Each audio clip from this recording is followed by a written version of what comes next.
Alrighty, boys and girls, welcome to this morning. It is 5:24, which is 4:24 where I got it delivered. It's currently 5:24 though. So we'll gain an hour as we go. So we're gonna get rolling here. We got the cafe au lait. Oh, I'm not even holding the camera straight. Okay, so a little disappointed with some of the comments that I've gotten on the video I put up there of the near miss with the four-wheeler. Some of you seem to be more concerned with, you know, that I use the Lord's name in vain in the spur of the moment. Yeah, and again, I'm going to repeat from yesterday's video. A lot of you guys don't seem to, you know, understand what that actually means. You just spurt it out there because you think it's, oh, you're using the Lord's name in vain. No, I'm not.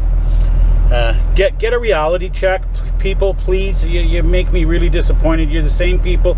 I mean, you don't even look at the situation of what happened. You're either more concerned about the fact that I swore and that, you know, I said Jesus Christ, and you guys don't seem to understand that, you know what, it's in the context. You got to look at the context of what's being said, how it's being said, and the situation. And a lot of you don't, and you seem to just go spout off your little religious shit there that really drives me nuts. You know, look at the context, okay? And before anyone decides to say anything, my wife's family is Catholic and, you know, church every Sunday and whatnot. But, you know, even my father-in-law, every now and then, will swear and, as you guys put it, use the Lord's name in vain. But it's not. Using someone's name in vain, you would have to be talking about them. That's what it is, okay? You're talking about them and using it in a way that is, you know, whatever. We won't get into that. Won't get into that discussion. It's not in the context of what the incident that I was involved in there and went the way it was said. Let's face it. A lot of you idiots are sitting there thinking that, oh, well, you know, he shouldn't have done that. Well, look at what happened. I nearly killed somebody, or I could have nearly killed somebody had things been a little different. And I didn't. So luckily I didn't. And then the other group of you seem to be concerned with following distance. Well, you didn't pay attention to the video and didn't pay attention to the fact that that truck in front of me had just pulled over in front of me. And I'm going to guess you people are the exact same ones that do it. You don't leave enough space when you pass somebody. I see it every freaking day. You pass and you come over almost immediately. You know what? That's wrong. I don't give a shit if the four-wheelers are in a hurry. I don't give a shit if the four-wheelers are going to be passing you on the right. You don't freaking come over immediately after you've passed another big truck. You need to leave a gap. It's not up to the guy that you passed to leave the gap. It's up to you to leave that gap if you're going to be in such a hurry and pass people. It's basically how it is.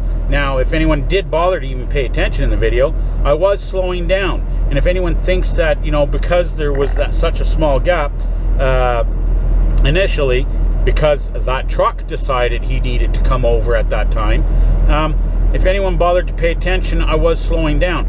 But you don't jam on the brakes to increase your gap. That is the worst thing you do at highway speeds. You do not do that. It's freaking rule number one. You never jam the brakes for shit like that. But at any rate, I guess some of you are too friggin' not there. And I'm not being hard on all of you. It's just a very small handful of you. 98% of you are perfectly fine, understand the situation. But unfortunately, like they say, there's, you know, there's always a bad apple in every bunch. And we've got a few of them here. And I won't even call them trolls because they're not. Some are, but majority aren't. They're not there. They're just really not there. They don't seem to understand common sense and whatnot, and we'll harp on just the little things. But anyway, enough for that.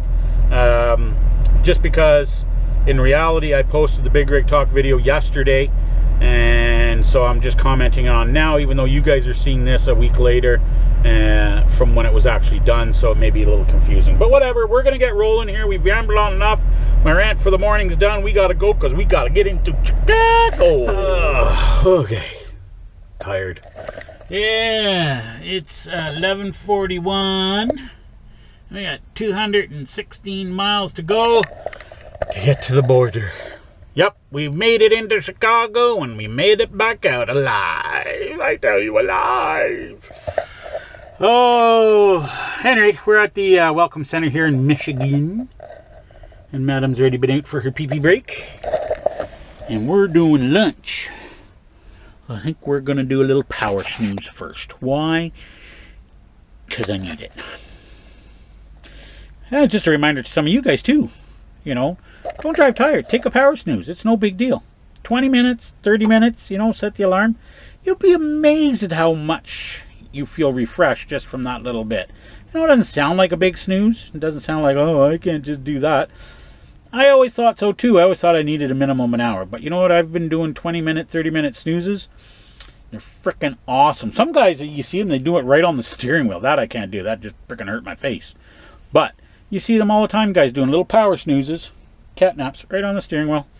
It sure as hell beats freaking power snoozing going down the highway at 60 miles an hour, because you know that won't end well. Anyway, we're here. It's lunch break. Alrighty, boys and girls, are you clean or dirty? There you go. So, okay, we're making ourselves a noodle dish. I have no idea what it is, but I forgot to look at the title on the package, but you know it's going to be good. So anyways, we're stopped here at the Pilot in Tilbury. That's where we're calling her quits for the night. We're going to feed Madam. And we're going to feed ourselves, right? Gonna feed you? You hungry? You hungry? Thinking she's hungry. So anyways, we'll talk to you after dinner there. So we've already got our reload to go down and come back up. And then we just got to get a load going to Indy. It's going to be exciting. Yep. So by the time you guys see this video, I should be in Indy. And I'm hoping some of you guys come and visit. So, there you go.